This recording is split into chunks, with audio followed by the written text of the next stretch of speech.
Okay, so for the second speaker of our cryptanalysis session, we have Henry Bambury, who will be speaking about cryptanalysis of an efficient signature based on isotropic quadratic forms.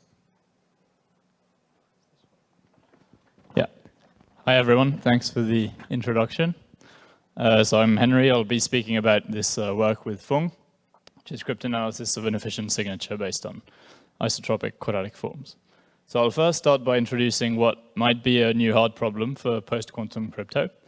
Then I'll explain how this problem has been used in the DEFI signature scheme by Feusner and Simaev.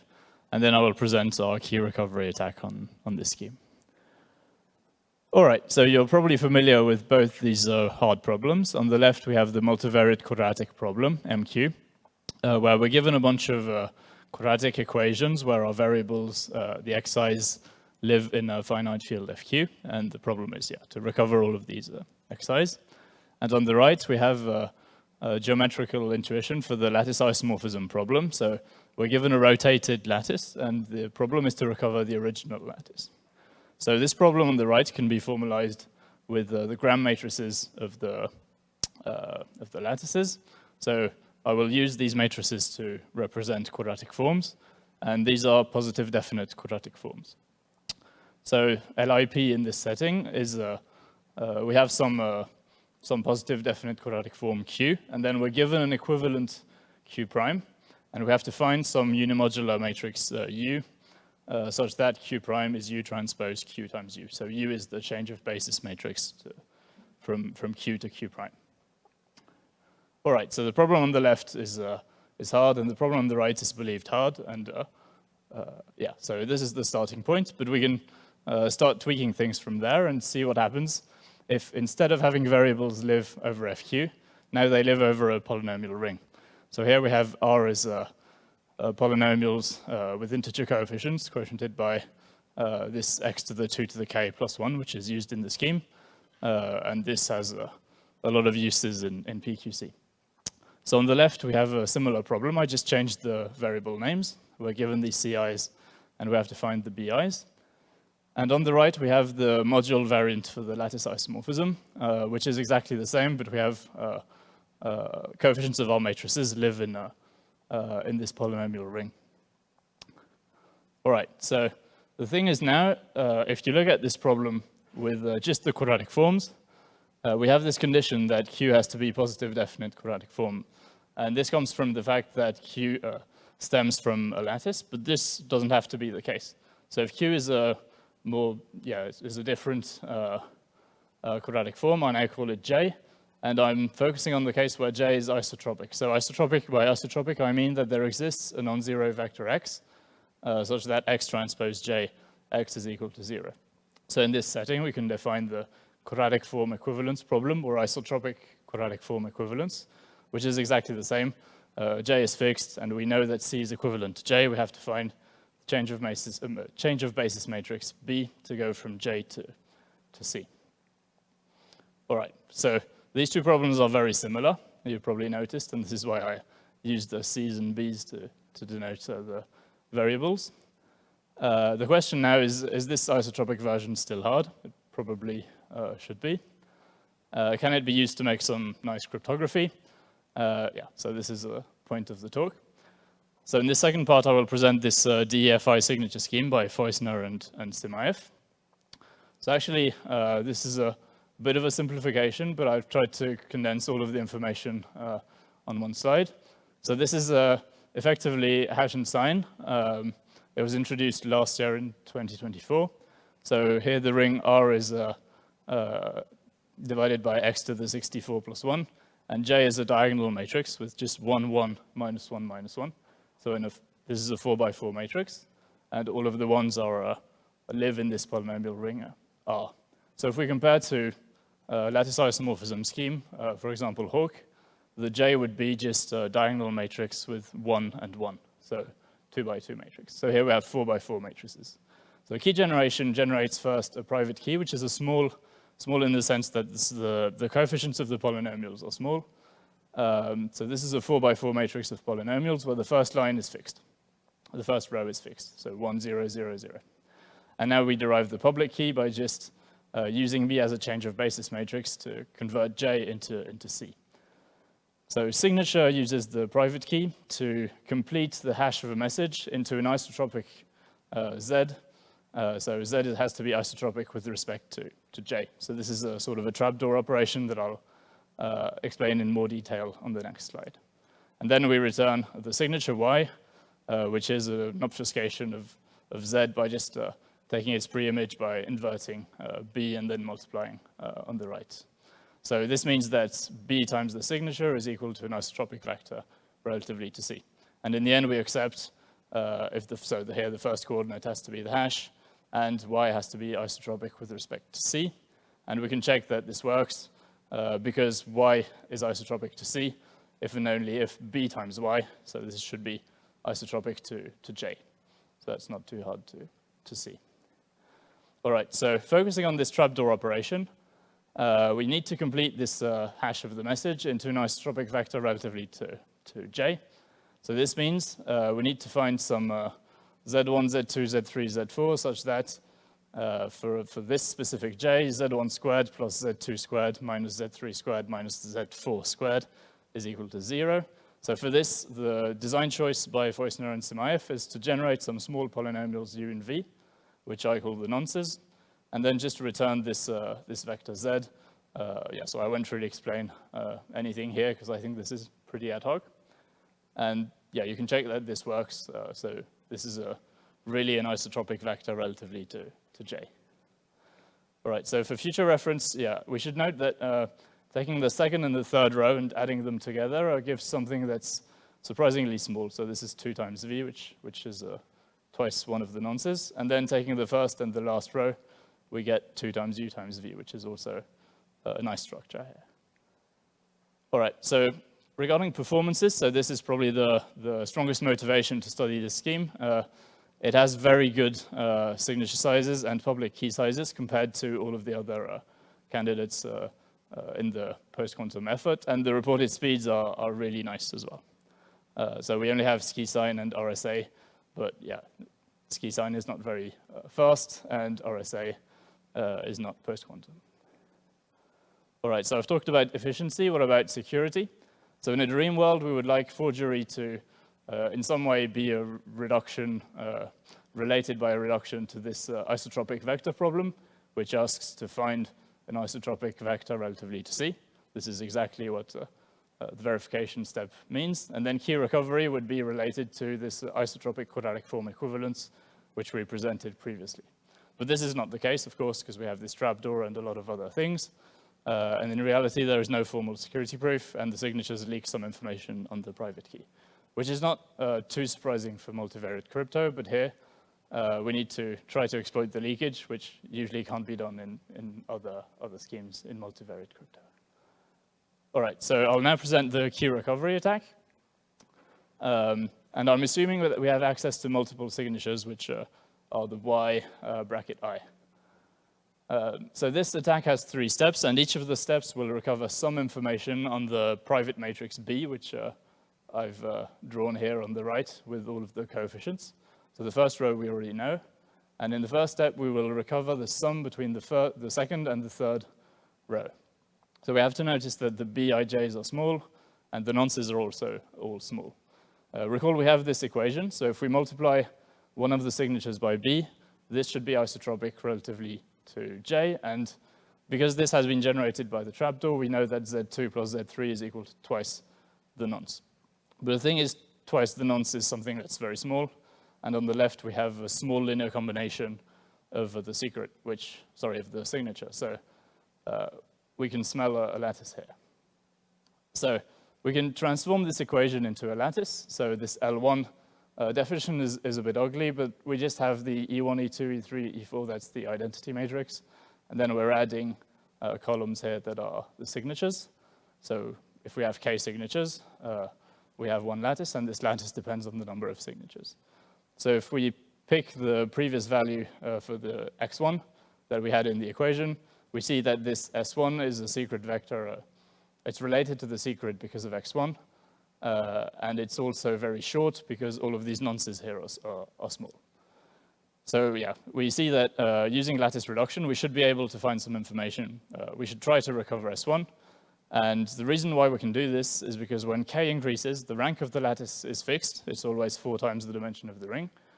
But because we're increasing, we're adding these columns here, we're changing the volume, but we're also changing the length of the shortest vector. And it turns out that the ratio between the shortest vector and the Gaussian heuristic for this lattice is getting smaller and smaller. So we're going to end up being able to recover for a large enough amount of signatures. So we recover a rotation of the of S1.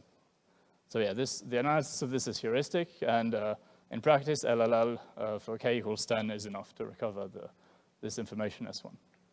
So now we know a rotation of B2j plus B3j for all j's, and we also know the nonces.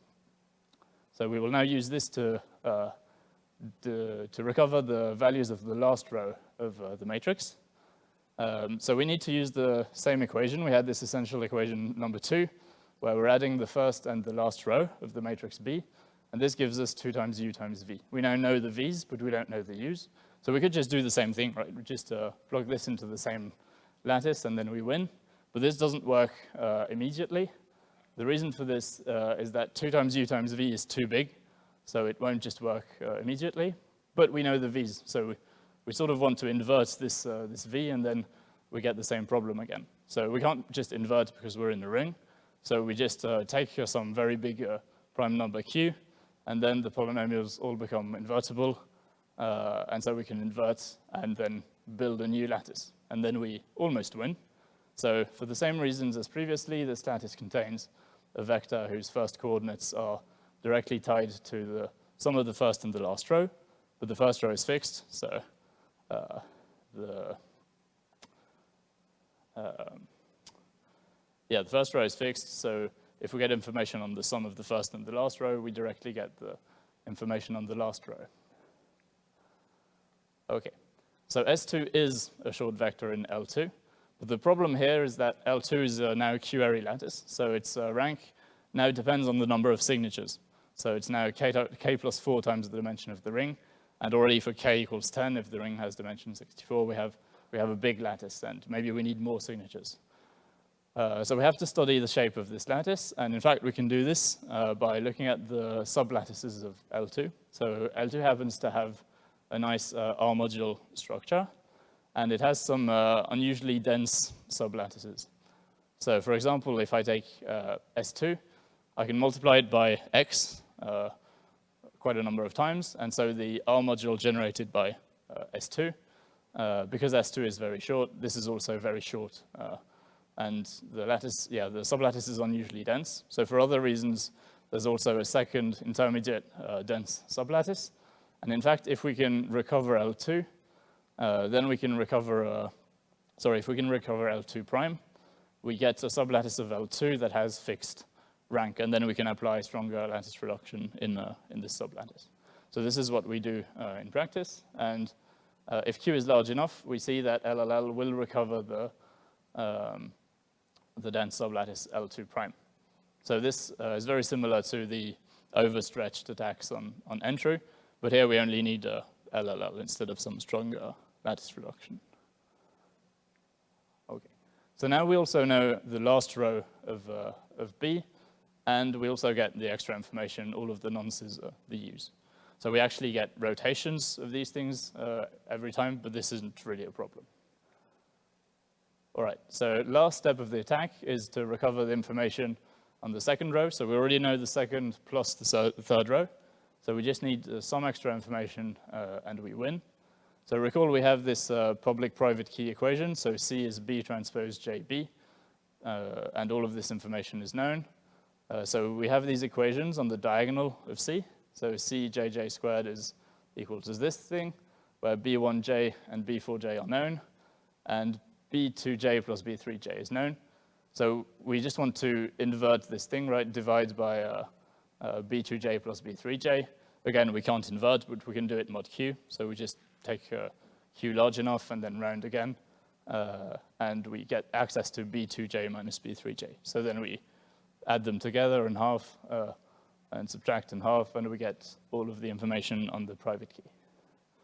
Okay, so to conclude, so this scheme had no rigorous security analysis, but it had very good performances, so I understand why the authors would want to propose such a scheme.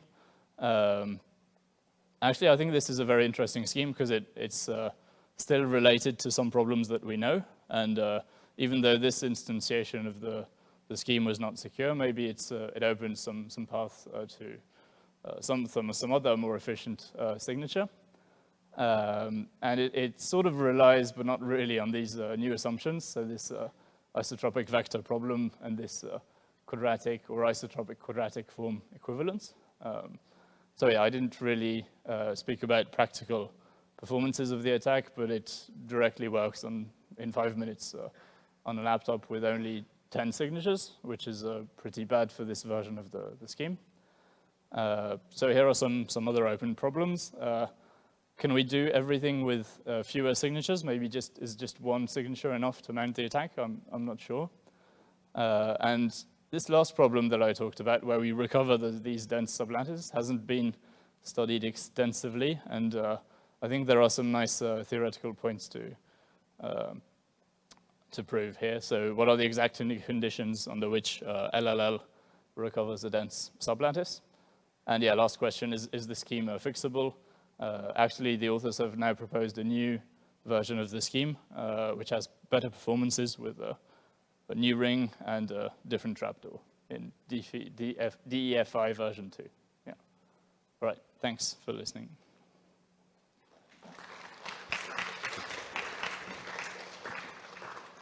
All right, thank you, Henry. Are there any questions?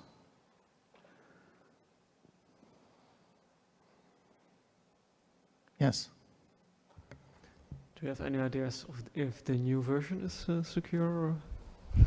I'm not sure, but yeah, I haven't spent much time trying to attack it. Our attack doesn't directly apply because it's not the same trapdoor. But yeah, I'm not sure. I wouldn't be super confident in saying so, but I think it would be interesting to have a look here. Any other questions? If I could ask a simple question, if that's okay, because my knowledge of this subject is limited. But so isotropic means equal, so you have equal 0. So it's not positive definite because you have equal 0.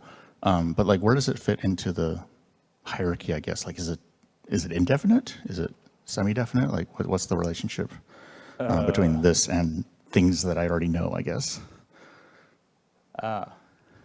So I think you would have, so in the lattice case, you just have something that's positive definite. And in this case, you just require the existence of this vector. So I guess if you look at this diagonal matrix, you're going to have some positive terms and some negative terms. But okay, then can you just call it indefinite, or do you need a new word? or does the semi-definite case matter? I guess. Yeah, I just reused the terminology from the paper of Kleisner and Simaev. But yeah, it's probably not the correct way to speak about these forms. Understand. Thanks a lot. Any other questions? Yeah, you could also look at stuff that's not in either of the definitions. You could also have a matrix that's neither positive definite nor has, I guess, non-zero vectors such that this works, right? Yeah. Okay. Cool. Anyone else? Okay, let's thank the speaker again.